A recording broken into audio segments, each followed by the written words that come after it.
But without that hand-holding, it's kind of going to fall apart. You want to make sure that hand-holding system is in place with your marketing, with your message, with all the experiences to be able to guide your customers to being able to actually purchase from you. Well, what are some of the elements that are needed then to really create that marketing-focused web presence? Well, one of the things I love to do is I love to be able to create maybe ebooks, right?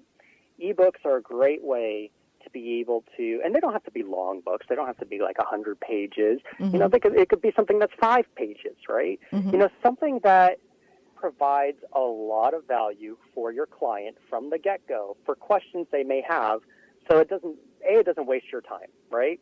You get to answer the questions that are most asked instantly without them having to waste your time with a call. And then when they connect with you, you already have a level of trust with them because they've gotten some information that is of value. A great way to look at this is, let's say you see, I have to say before I say this, I apologize to my wife, but let's say you're at the beach, right? And Richard could probably relate, but you're at the beach and you see this smoking hot woman, right? She's absolutely gorgeous, right?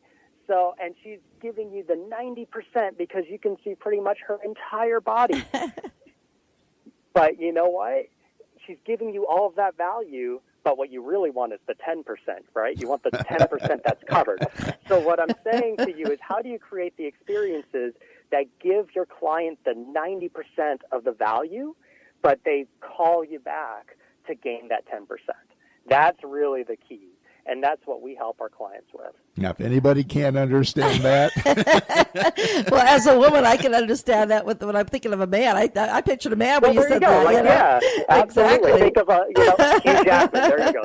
A great example, because Logan is out in theaters now. So you think of Hugh Jackman in that Speedo for yourself, and just think that value piece that you're wanting to sell your clients is that Speedo, and they want to take that Speedo off. How do they get that Speedo, right? But you have to create enough value for them to want to connect with you on that level. I love that example because it's clean enough to not be, but it's suggestive enough to understand it completely. So to me, that was just a perfect example for how to provide value to and sharing relevant and information to your clients or prospective clients so that they can't wait to know more about you. I love it. But your message there was so spot on from a business perspective. Yeah. You want the phone to ring. You want to get emails in. You want. And you have to think of it from that seductive manner. I love that. With your permission, I might try to bring this into my next email marketing workshop when they're talking about a subject line, because I share one of the best subject lines I ever used on an email where I think I had a 99% open rate on it. It was in the subject line. I said, Richard can't keep his pants up. And I mean, everybody on our list knows us. We're in business together, but we're also married, right? Well, it went on, and the body of the email shared how Richard had taken 60 pounds off, and he literally couldn't keep his pants up, but it was suggestive enough to make them want to know more. So I love that. That really makes me smile, and I think it's a phenomenal example. So thank you. Absolutely. And we'll talk about royalties afterwards. I don't mind. Oh, goodness. So I guess, what is, or how can the initial investment of creating that brand foundation pay off then? I know you're putting all that information together, and you've gone through the process. How can it really pay off for you? Creating the right brand foundation can help lead you to attract the right partners, the right customers, and the right circumstances to help you grow at the right pace. That's really what it's all about. You have to figure out, okay, who do you want to work with? Who do you want to partner with? What type of circumstances do you envision yourself having with this brand? And let's create something that will help you achieve all of those goals. That's really the key, is creating something that almost makes it look bigger than what you are, right? If you look bigger than what you are, you're going to attract some high-level partners that will help grow your business at an astronomical level. And that is a huge, huge benefit. I mean, being in the entrepreneurial world, I can, especially when I started, I can relate in the sense that it is lonely. It can be extremely lonely. And you're trying to build something and you have no idea where to start. And having that right brand foundation will help bring those quality partners into your life to make things so much easier for yourself.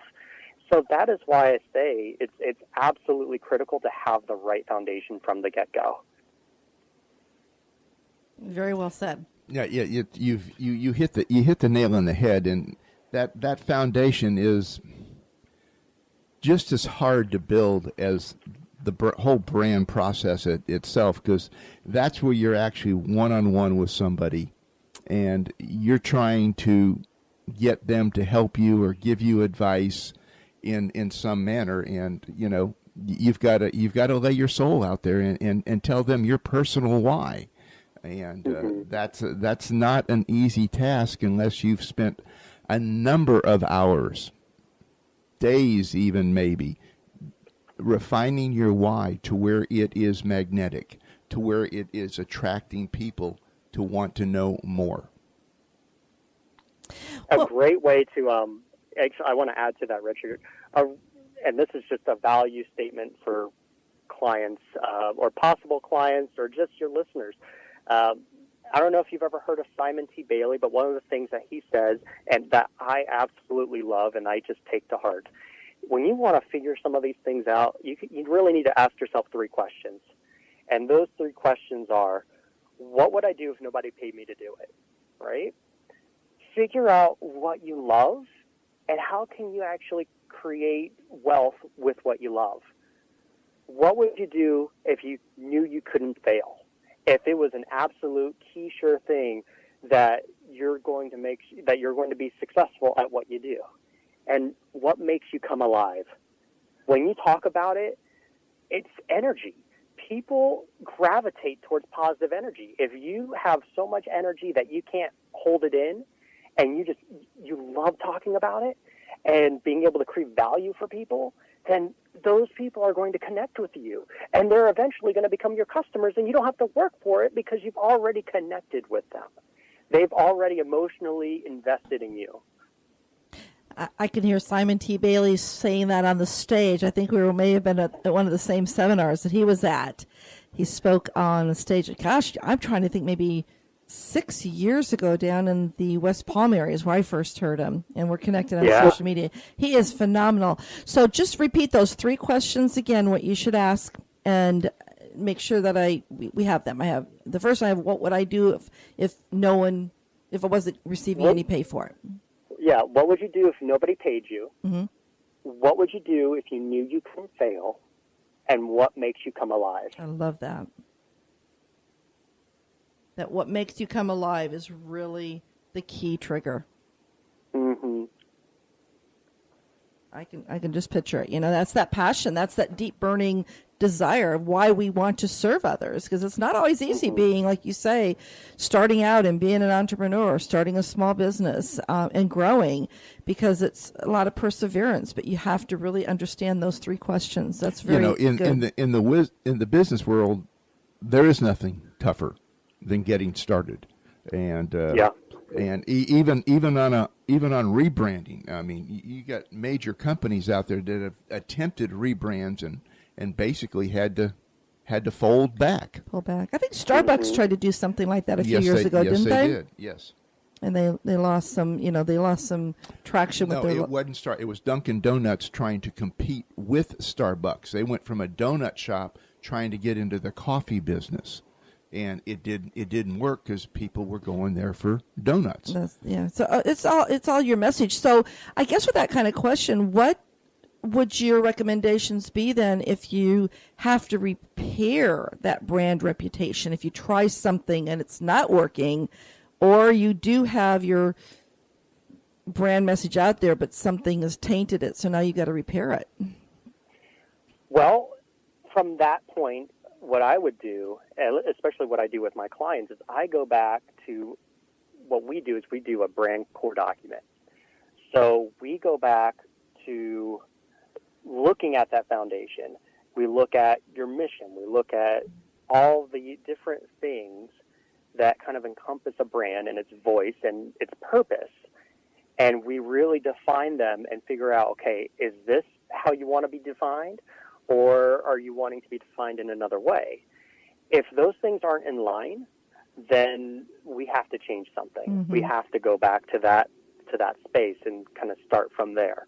That doesn't mean having to change a logo, but it might mean having to change its tone, changing its attitude, changing its personality, which at sometimes can actually come into by changing a logo, or it could just be changing colors.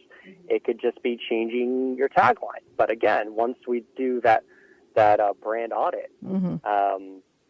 We really need to find those things to be able to figure out what's the best move to help a company that's struggling to be able to attract more clients and to get better traction.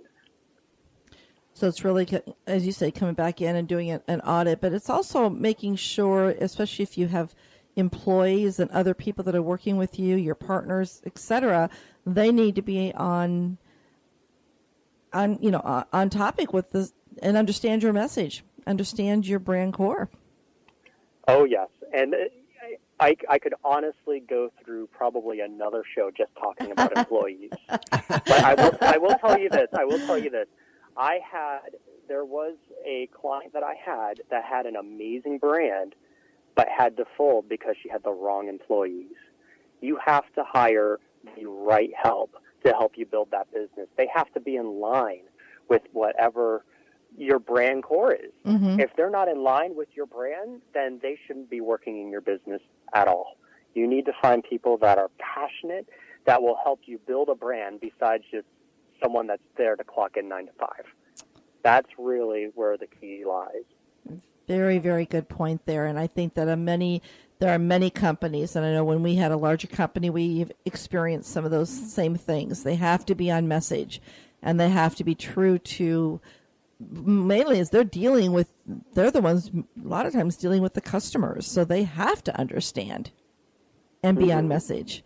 So again, resonating with the right people, attracting the right people to you, whether it's a customer or an employee,